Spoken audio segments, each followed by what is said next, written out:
Hi, everybody.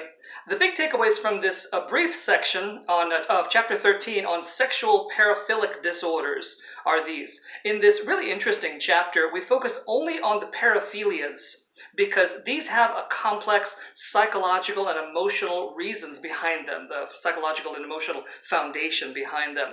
Often it's a lifetime of unique experiences that are behind people's paraphilias. So the first big takeaway, it remains as critical as ever to remember that diagnosis for a sexual disorder requires deviance plus one. Deviance plus either distress or dysfunction. Remember the 3 Ds from way back in chapter 1.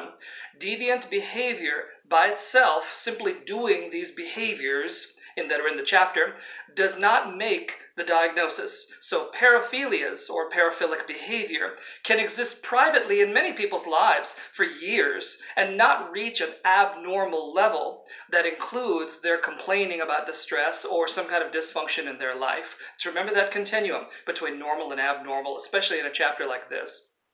Second big takeaway regarding pedophiles, pedophilia I should say, but pedophiles. In this chapter, they're called by their proper name in DSM-5, which is pedohebephilic disorder. I'm not sure why they added that part in the middle, but pedophiles we'll call them for short.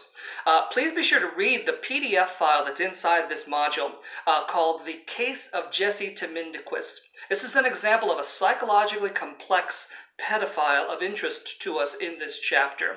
Let's distinguish between the psychologically complex pedophile from the predatory rapist who happens to choose a child as their victim.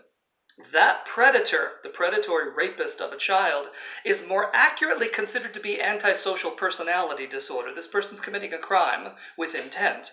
That's antisocial personality disorder because their goal is often to violate and overpower another person, in this case a child. Their goal is not the genuine sexual arousal that we see in the psychologically complex pedophile. The pedophile often has a lifetime of unique experiences, often a very abusive childhood. So please be sure to read that PDF file called The Case of Jesse Timindquist to understand this distinction. The psychologically complex pedophile is not like the predatory rapist. That person should be considered the antisocial personality disorder. So in summary, the big takeaways on this brief section of this chapter on sexual disorders, remember the 3 Ds, of course, back in chapter 1. It remains as critical as ever that we remember that diagnosis for a sexual disorder requires deviance plus either distress or dysfunction. Any of the behaviors in this chapter by themselves, for a person who's not complaining about distress or a person whose life is not dysfunctional, does not qualify as a diagnosis.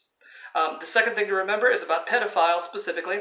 Distinguish that psychologically complex pedophile from the predatory rapist who simply has chosen a child as their victim. That predator is better considered to have antisocial personality disorder, a couple of chapters ago on personality disorders.